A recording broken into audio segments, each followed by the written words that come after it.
माफ़ी चाहता हूँ, वीडियो ब्रेक हो गया था बीच में।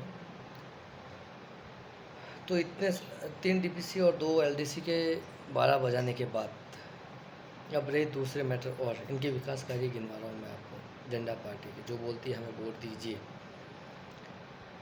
एक बंदा न्यूली आता है तो एनपीएस जो कार्ड बनता है वो कितने महीने लग सकते हैं? 90 दिन, 3 महीने, उससे ज़्यादा नहीं होना चाहिए।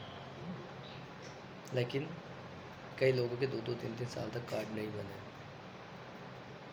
अभी सीजीएस कार्ड बन रहा है,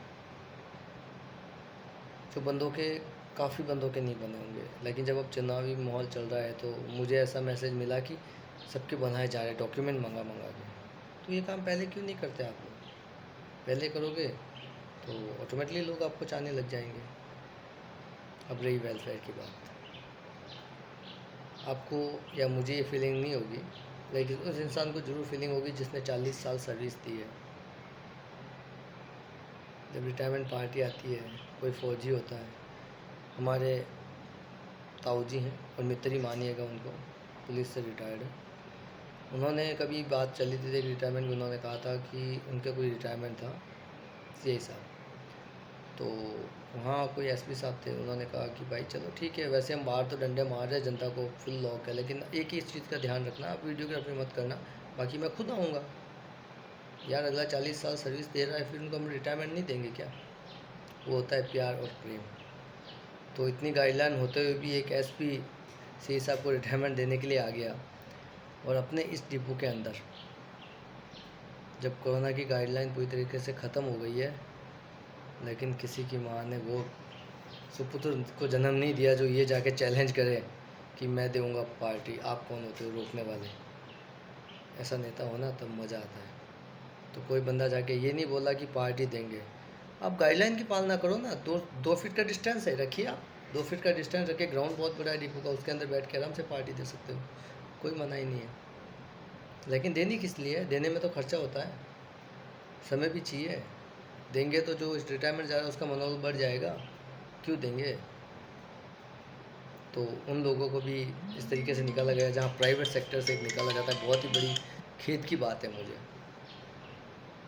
उसके बाद में वेलफेयर, रोटी सभी की बंद हो गई, सबको पता है। तो कोई भी जाके ये नहीं बोला कि क्यों हुई। और अब रही कैंटीन की बात, वेट कैंटीन की बिल्कुल बंद हो चुकी है। आज यहाँ के बाहर के फ़ौजी भाई भी आते हैं, और सिविलियंस जो बाहर से भी नए आए हैं उनको यहाँ पे सेटल होने में थोड़ा टाइम है, तो हो सकता था वो जल्दी यहाँ अपना खाना खा सकते थे, आते जाते नाश्ता कर सकते थे। लेकिन उन्होंने इसको एक राजनीतिक और पार्टी मुद्दा बना के ये बता दिया कि जब हम आएंगे तभी ये करेंगे। ऑफिशियली वर्क की बात रही, ये कहते हैं हम ऑफिस में काम करेंगे, लोगों को यही बता रहे हैं हम पढ़े लिखे हैं, ये कर लेंगे वो कर लेंगे। तो मैं एक चीज़ नोटिस करवाना चाहूँगा, आज जो भी लेबर हैं यहाँ पे अपने टीममेट हैं, वो सब ग्रेजुएट होल्डर हैं, कोई अनपढ़ नहीं है। और अगर आप पढ़े लिखे होते तो मैं 3-4 चीज़ें आपको दोहराना चाहूँगा। एक तो रिटायरमेंट तक हर इंसान के पीपीओ हाथ में होता, उनको 6-6 महीने इंतज़ार नहीं करना पड़ता। एनपीएस का कार्ड 3 महीने के अंदर जो भी कर्मचारी उनको रिसीव होता। आप अगर पढ़े लिखे होते, सीजीएस कार्ड टाइम पे बने होते, कई सारी चीज़ें। आप पढ़े लिखे होते तो ट्यूशन फीस 3 महीनों में तो मिलनी ही चाहिए। आप पढ़े लिखे होते तो कई सारे जो ऑफिशियली डॉक्यूमेंट हैं उनका समय पर जवाब मिलता। मैंने यहाँ पे एक बार टर्न और पोस्टिंग जब आदेश आया था उसके लिए मैंने जवाब मांगा था, बता के आपको बड़ी हंसी आती है मुझे। तो किसी की हिम्मत नहीं हुई बताने में, और इतना जिगरा नहीं था कि वो मुझे लेटर की कॉपी दे सके। हालांकि वो आदेश रद्द भी हो गया, उसका कुछ नहीं था, लेकिन इन्होंने अपनी बता दी। जो हमारे साथ नहीं हो सकते, जो हमारा साथ नहीं दे सकते, हमारे अधिकारों की रक्षा नहीं कर सकते, वो वोट किस अधिकार से मांगते हैं? भाइयों, कल का वो दिन है जो सभी को बेसब्री इंतजार जाता है। लेकिन मैं उन नए बंदों से सबसे विशेष तौर से निवेदन करूँगा कि एक बार जो मैंने बातें कही है, जो 7 साल का इतिहास बताया है, उसके ज़रूर गौर करें और कुछ नया करने की कोशिश करें। अगर 7 साल हम इस अंधियारे में निकाल सकते हैं तो क्या पता दीपक का साथ लेके उजाला हो जाए, और होगा 100%। इसी अनुमान से होगा कि जब 2015 के अंदर LDC एग्ज़ाम में अगर 10 बंदे पास हो सकते हैं, चाहे वो तो कैसे भी हो, तो फिर आपके क्यों नहीं होगा। हमने उस समय ना तो जातिवाद देखा, ना किसी पार्टी का बिलोंग करता हुआ बंदे को देखा। हमने ये देखा कि वो हमारा है, और हमने उसी चीज़ को साक्षी मानते हुए आगे बढ़े। चलो, उस समय जनता के डिसीजन थे, लेकिन अब तो जनता भी अच्छी तरह जाग चुकी है, क्योंकि 2007 के बाद आज 12 चल रहा है, काफ़ी लंबा टाइम हो गया है, तो अच्छी तरह सबको वाकिफ़ हुआ। अपना अमूल्य वोट है, इसको अमूल्य तरीके से दें, और ऐसा दें कि आपको भी गर्व हो कि मेरा वोट सही जगह गया है। आपको गुमराह किया जाएगा, कई तरह टॉपिक दिए जाएंगे, आपको ख़रीदने की कोशिश की जाएगी, आपकी कीमत पैसों की नहीं है, ये हमेशा ध्यान रखना।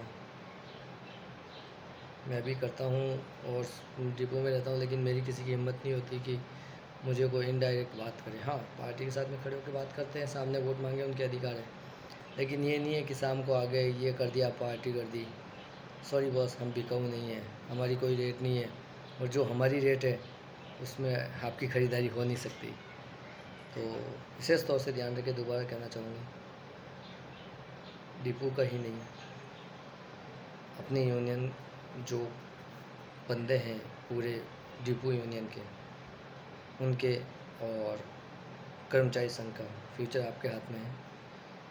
मैंने कोशिश की है इस संघ से, दीपक संघ से, कि जो NPS का मुद्दा है उसको भी उठाएंगे। और रही बात, ये तो मेरी एक दिल की तमन्ना है, कई लोगों से मेरा चैलेंज हो चुका है, जो NPS में नहीं आते उन्होंने कहा देख लेना, करवाएंगे तो हम पूछेंगे। लेकिन अगर रहे ज़िंदा तो वो दिन दूर नहीं जब NPS को ख़त्म करके ओल्ड पेंशन में हम आएंगे। उसके लिए बहुत आगे तक जाएंगे, उसके लिए आगे लड़ना पड़ेगा, लड़ेंगे, कोई दिक्कत नहीं है, लेकिन अभी ये एक छोटा सा टॉपिक है, इसको विशेष तौर से पूरा करें। जय हिंद, राम राम।